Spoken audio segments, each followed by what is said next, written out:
Ma vision de l'avenir, elle est simple, c'est ce que j'appellerais l'optimisme raisonné.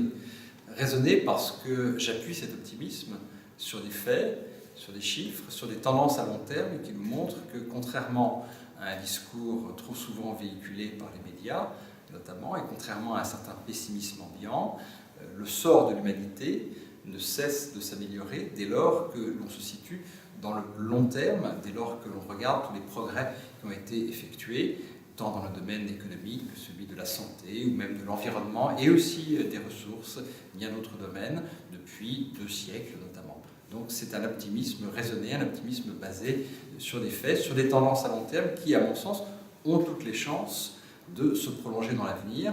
J'explique que parce qu'il y a de bonnes raisons de penser que les facteurs qui sont les facteurs de progrès de l'humanité sont encore là, et bien nous avons toutes les chances de progresser encore dans le sens noble du terme, c'est-à-dire celui de l'amélioration de la condition humaine. La question qu'on peut se poser, c'est si j'ai raison, si on a de bonnes raisons d'être optimiste, alors pourquoi ce catastrophisme ambiant? Alors pourquoi ce pessimisme constant dans nos sociétés? J'appelle cela les 4 M. La modernisation des sociétés d'abord. Plus nos sociétés se modernisent, plus le risque devient inacceptable. Autrement dit, plus nous réduisons les risques, plus les risques qui demeurent deviennent insupportables. Donc c'est une sorte de contre-coup de la modernisation des sociétés, c'est une sorte de paradoxe du progrès. Deuxième raison, deuxième M, la médiatisation.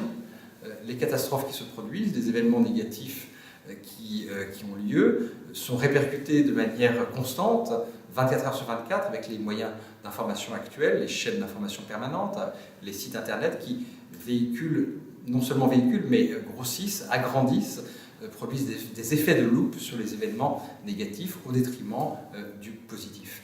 Troisième M, c'est la mondialisation. Ça, c'est un raccourci pour parler de l'évolution du monde depuis la fin de la guerre froide. Nous avons en quelque sorte substitué la peur d'une catastrophe planétaire, la peur d'une dégradation de la planète tout entière, à ce qui était avant la grande peur de l'holocauste nucléaire, à savoir la grande peur de la guerre froide. Donc c'est comme si nous avions trouvé une peur de substitution. L'humanité a toujours besoin d'avoir des grandes peurs.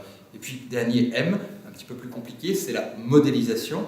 La modélisation, c'est les progrès techniques qui nous permettent de prévoir, de détecter de plus en plus de choses, et nous trouvons des risques là où il n'y en a pas forcément. Par exemple, les instruments de détection des traces de produits chimiques sont de plus en plus performants, donc on va trouver des traces infimes de produits chimiques dans l'environnement ou dans les produits alimentaires qui ne sont pas nécessairement nocives, mais qui sont montées en épingle par les découvertes scientifiques et avec une résonance médiatique, à mon sens, trop souvent excessive. La modélisation, c'est aussi les modèles qui nous permettent de comprendre la planète, qui nous permettent de comprendre les épidémies et tout un tas de choses qui sont en fait très hypothétiques parce que les modèles sont très sensibles à des variations, à des paramètres que l'on met comme clé d'entrée.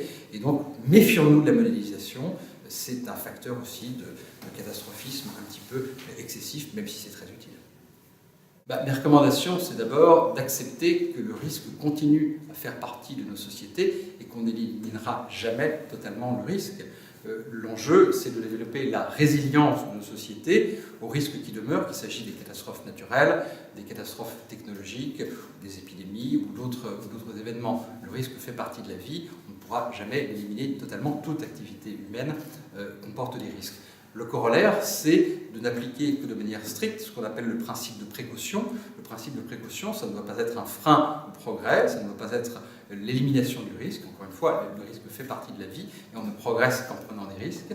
Et donc, n'appliquer le principe de précaution que de manière stricte. Troisième recommandation, c'est de se préoccuper davantage des urgences du présent, des urgences réelles, tangibles du présent, que des risques hypothétiques de l'avenir. Un exemple tout simple, se préoccuper peut-être davantage des maladies infantiles dans les pays très peu développés qui causent des centaines de milliers de morts tous les ans, peut-être plutôt, en tout cas en priorité, par rapport à des risques hypothétiques dus au réchauffement climatique d'ici 50, 60 ou 70 ans, sur lesquels on a encore une visibilité très incertaine. Donc c'est une question de priorité. En temps de crise, on ne peut pas tout faire. Peut-être d'abord s'occuper des risques du présent avant de s'occuper de ceux de l'avenir.